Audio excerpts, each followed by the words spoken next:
बड़ी खबर निकलकर सामने आ रही है कि कर्नल सोफिया कुरैशी पर बेतुकी बयानबाजियां कर अब मंत्री शाह बुरा फंस गए हैं। जी हां, आपको बता दें कि सुप्रीम कोर्ट ने इस मामले में सुनवाई करते हुए शाह के खिलाफ एसआईटी टीम गठित करते हुए रिपोर्ट तक सौंपने का आदेश दे दिया है, जिसके बाद बवाल थमने का नाम नहीं ले रहा है। नमस्कार, आप देखना शुरू कर चुके हैं 4PM न्यूज नेटवर्क और मैं हूं आपके साथ प्रगति ठाकुर।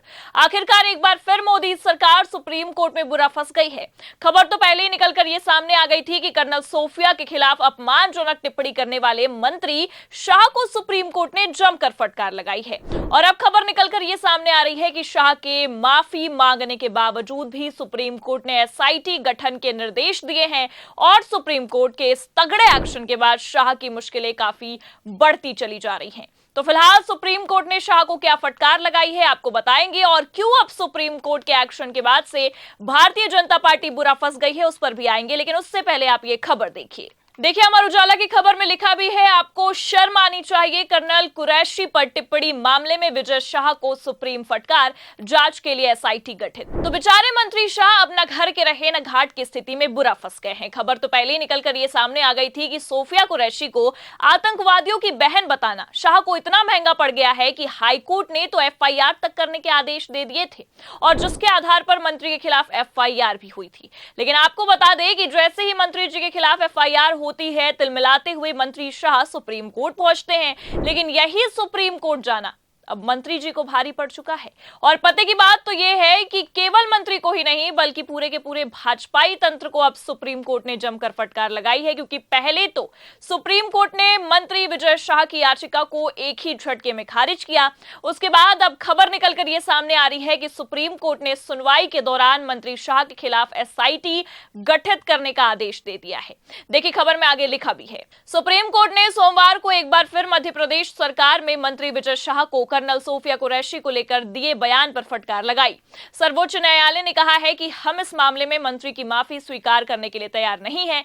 कोर्ट ने आगे कहा कि आप एक सार्वजनिक चेहरा हैं, एक अनुभवी नेता है, आपको बोलने से पहले अपने शब्दों को तौलना चाहिए। हमें आपके वीडियो यहां चलाने चाहिए। ये सेना के लिए एक अहम मुद्दा है, हमें इस मामले में बेहद जिम्मेदार होना होगा। सुप्रीम कोर्ट ने इस मामले में एक एसआईटी भी गठित की है। इसमें 3 वरिष्ठ आईपीएस अधिकारियों को रखा गया है। इनमें एक महिला अधिकारी भी होंगी। ये तीनों ही अफसर मध्य प्रदेश के बाहर के होंगे और कर्नल सोफिया कुरैशी के खिलाफ दिए गए मंत्री के बयान को लेकर जांच करेंगे। तो खबर देखकर यह साफ समझा जा सकता है कि सोफिया कुरैशी के खिलाफ बयानबाजियां करना मंत्री जी को कितना महंगा पड़ चुका है। क्योंकि आपको बता दें कि जिस तरह से विजय शाह ने भरे मंच से कर्नल सोफिया कुरैशी को लेकर जिस तरह से आपत्तिजनक बयानबाजियां की थी, इससे समझ तो पहले ही आ गया था कि इस मामले को लेकर सुप्रीम कोर्ट कोई तगड़ा एक्शन ले सकता है। क्योंकि जैसे ही मंत्री विजय शाह सुप्रीम कोर्ट पहुंचते हैं, सीजेआई गवाही इस मामले पर याचिकाओं को पहले खारिज कर देते हैं। मंत्री को ही जमकर फटकार लगाते नजर आते हैं। खबर देखिए आप, हमारे पास मौजूद भी है एबीपी की। इसमें लिखा भी है, जाओ और माफी मांगो, कर्नल सोफिया को लेकर विवादित बयान देने वाले मिनिस्टर विजय शाह पर भड़के सीजेआई गवाही। सीजेआई गवाही ने तो सुप्रीम कोर्ट में पहले ही दिन सरकार और उनके इस नफरती मंत्री की लंका लगाकर रख दी थी। जी हां, आपको बता दें कि पहले ही दिन सीजेआई ने विजय शाह के इस विवादित मामले पर बोलते हुए जमकर फटकार लगाई थी। देखिए खबर में आगे लिखा भी है, वो संवैधानिक पद पर हैं, उन्हें जिम्मेदारी के साथ कोई बात करनी चाहिए। सीजेआई ने कहा कि जब देश ऐसी स्थिति से गुजर रहा है, आपको पता होना चाहिए कि आप क्या बोल रहे हैं, सिर्फ इसलिए कि आप एक मंत्री हैं। मतलब देख सकते हैं आप कि सीजेआई गवाही ने तो पहले ही सरकार के इस नफरती मंत्री को लेकर बवाल काट कर रख दिया था। आपको बता दें कि सीजेआई ने यह साफ कहा कि एक संवैधानिक पद पर बैठा व्यक्ति ऐसा बयान कैसे दे सकता है। और ये कहते हुए सीजेआई ने विजय शाह पर फिर से एफआईआर करने वाली याचिका पर रोक लगाने से मना कर दिया था।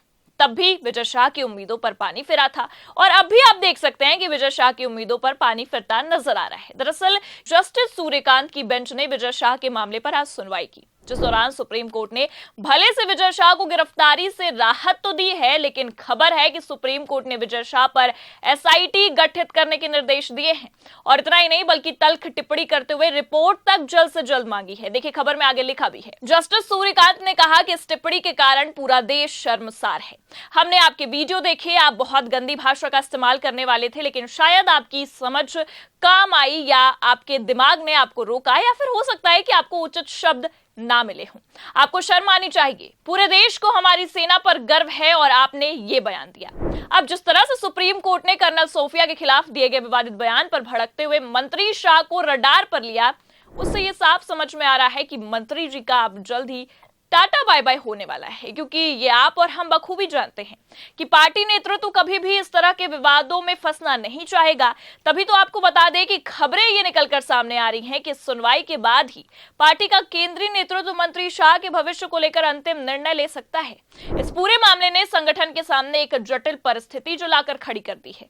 तो एक तरफ खबर यह है कि केंद्रीय नेतृत्व मंत्री शाह के भविष्य को लेकर अंतिम निर्णय लेगा, तो वहीं दूसरी तरफ सूत्रों की अगर माने तो जानकारी मिल रही है कि शाह ने पार्टी नेतृत्व से राजनीतिक भविष्य की सुरक्षा की गारंटी तक मांगी है। हालांकि मामले की अगर हम बात करें तो शुरुआत से ही शाह इस्तीफा देने से इनकार कर रहे हैं। शाह का तो ये कहना है कि उन्होंने पहले ही अपने बयान पर खेद व्यक्त करते हुए माफी भी मांगी है। उनका तो ये भी कहना है कि इसके बावजूद कोई इस्तीफा मांग रहा है तो वो हमें बताए कि किसके कहने पर इस्तीफा दे और उनका राजनीतिक भविष्य क्या होगा। फिलहाल अब शाह का राजनीतिक भविष्य क्या होगा ये तो आने वाला वक्त और समय बता ही देगा, लेकिन जो जानकारी मिल रही है उसके मुताबिक आपको बता दें कि शीर्ष अदालत ने मध्य प्रदेश के पुलिस महानिदेशक को मंगलवार सुबह 10 बजे तक आईजी रैंक के अधिकारी की अध्यक्षता में 3 सदस्यीय विशेष जांच दल यानी कि SIT गठित करने को कहा है। इस दल में एक महिला अधिकारी भी शामिल होंगी। ये दल मध्य प्रदेश हाईकोर्ट के आदेश के बाद दर्ज FIR की जांच करेगा। पीठ ने यह भी कहा है कि SIT की ओर से पहली रिपोर्ट 28 मई तक ही दाखिल की जानी चाहिए। हालांकि अब 28 मई को आने वाली रिपोर्ट में ही ये साफ हो पाएगा कि मंत्री विजय शाह का राजनीतिक भविष्य क्या होता है और शीर्ष नेतृत्व सुप्रीम कोर्ट के फटकार के बाद क्या एक्शन लेता है, क्योंकि अभी तक तो इस मामले पर बीजेपी आलाकमान ने कोई प्रतिक्रिया दी नहीं है। फिलहाल आपको क्या लगता है, सुप्रीम कोर्ट की रडार पर आने के बाद विजय शाह को बर्खास्त किया जाएगा या नहीं? अपनी राय कमेंट करके जरूर बताएं। ये खबर कैसी लगी लाइक और शेयर जरूर करें और अगर चैनल पर नए हैं तो सब्सक्राइब ज्वाइन करना ना भूलें। देखते रहिए 4 PM न्यूज नेटवर्क। नमस्कार।